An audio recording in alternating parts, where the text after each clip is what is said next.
Artificial Frontier Podcast. All right, get this. We're diving deeper than a flying monkey nosedive because today's topic is taking your Wizard of Oz obsession to a whole new level. Oh boy. Forget clicking your heels. We're going behind the scenes, uncovering hidden meanings, and yeah, even tackling those Munchkin myths. It's about time. You guys sent in a ton of sources. A landslide. Clearly, you want more than just to stroll down the yellow brick road, right? Yep.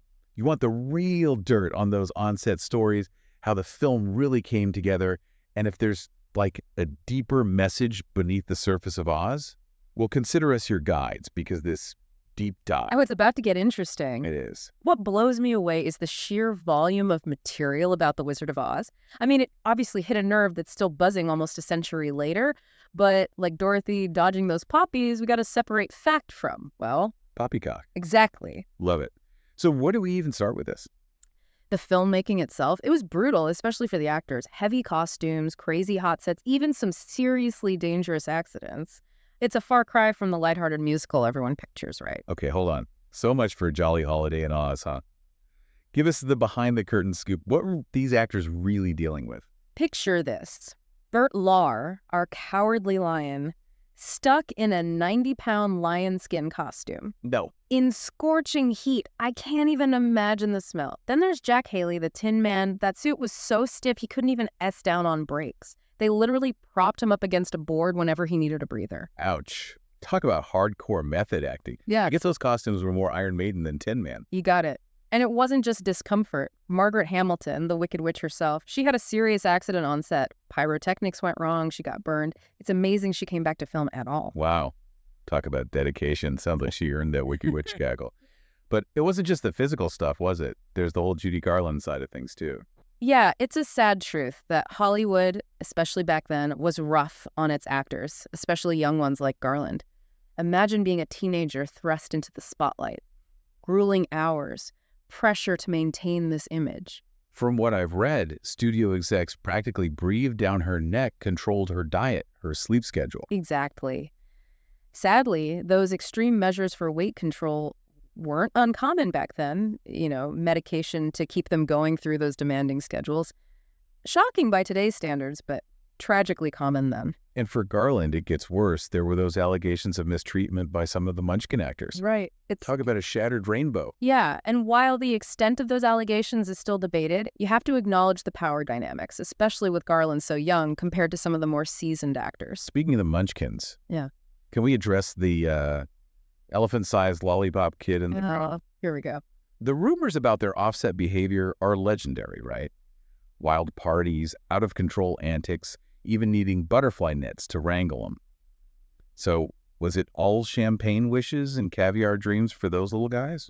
Or what? Let's just say Hollywood loves a good story. Right. According to the Munchkin actors themselves, lots of it is just that exaggerated stories. They actually refuted a lot of the wilder rumors later in life. No butterfly nets required then.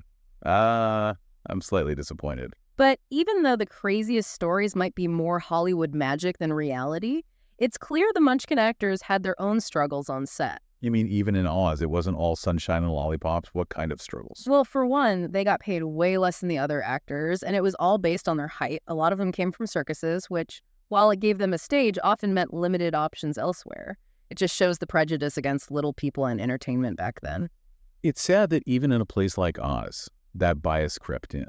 Totally. And it didn't just disappear after filming Wrapped either. These actors, they carried that sense of otherness with them long after they left the yellow brick road. It reminds us that even in fantastical worlds, those real-world prejudices have a way of hanging around. Speaking of looking beyond the surface. Yeah. Speaking of looking beyond the surface, it's like a lot of people see The Wizard of Oz as more than just a kid's movie, right? Yes. Like there's this whole other level to it. Could The Wizard of Oz actually be an allegory?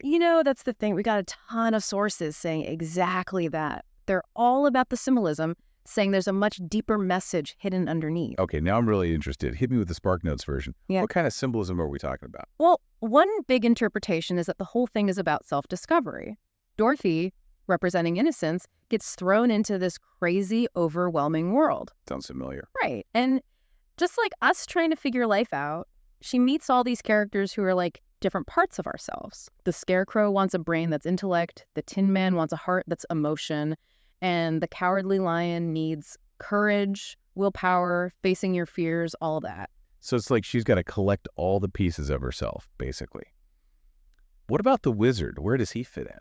The Wizard, with all his smoke and mirrors, he's actually a lot like what we run into in our own lives.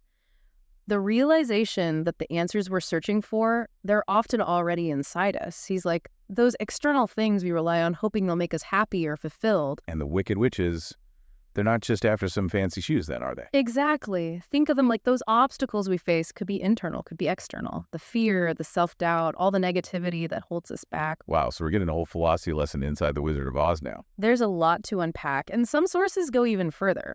They see the film as this reflection of what was happening in society back then, like the Emerald City, all shiny and impressive, but ultimately hollow. They see it as a critique of wealth and power. Okay, that's pretty interesting. I'll admit, I just thought the Emerald City was, well, emeraldy. But now that you mention it, yeah, there is that kind of fake-out vibe to it. And who's always trying to take advantage, create roadblocks on the way to a better world. The Wicked Witches, of course. Makes sense. Oh.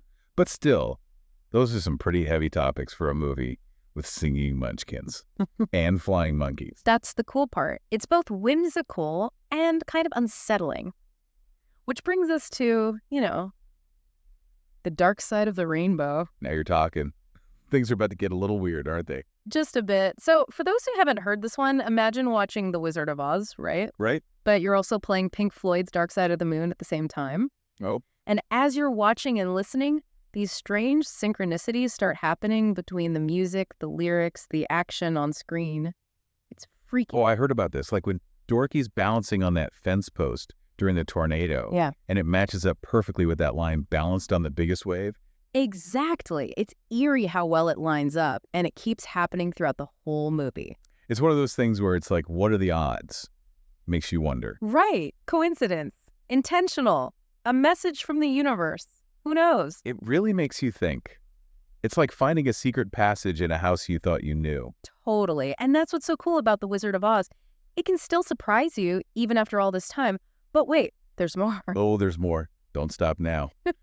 What other mysteries are out there in Ozland? Well, you've got the theories about missing footage, alternate endings, and then there's the whole connection to the 1893 World's Fair. Hold on, back up. The World's Fair.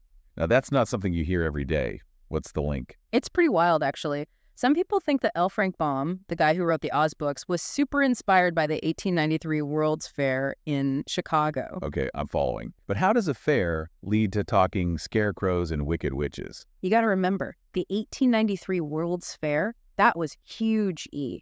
Brand new technology, amazing architecture, just mind-blowing stuff. Imagine seeing the first Ferris wheel ever, or electric lights on a massive scale for the first time in your life.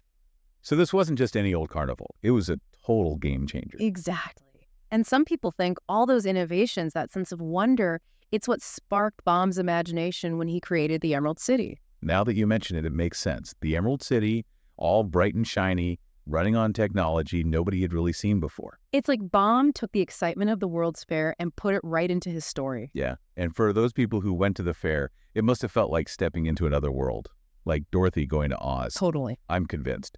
I never would have guessed the World's Fair was part of this whole thing, but it fits perfectly. So after peeling back the curtain on Oz, after sifting through all these sources, what really stood out to you?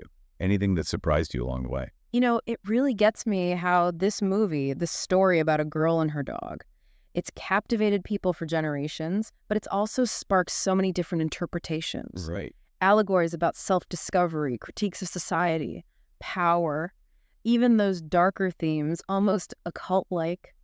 The Wizard of Oz really tapped into something universal, something beyond just entertainment. It's like the film itself is a magic mirror or something. It reflects back whatever we bring to it, our experiences, our fears, what we hope for. Exactly. And I think that's the real magic of it. The reason it's still so powerful, it makes you think, starts debates, makes you look inward.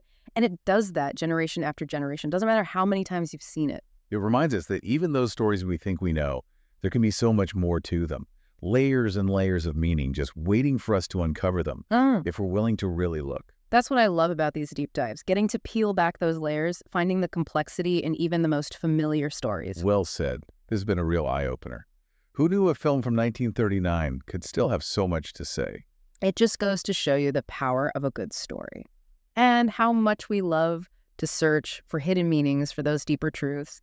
It's part of what makes us human, I think. So if those ruby slippers let you go home, what does home even mean to you? And what path are you going to take to get there? Something to think about, right? Thanks for joining us on this deep dive, everyone. We'll be back next time, ready to explore another fascinating topic. Artificial Frontier Podcast.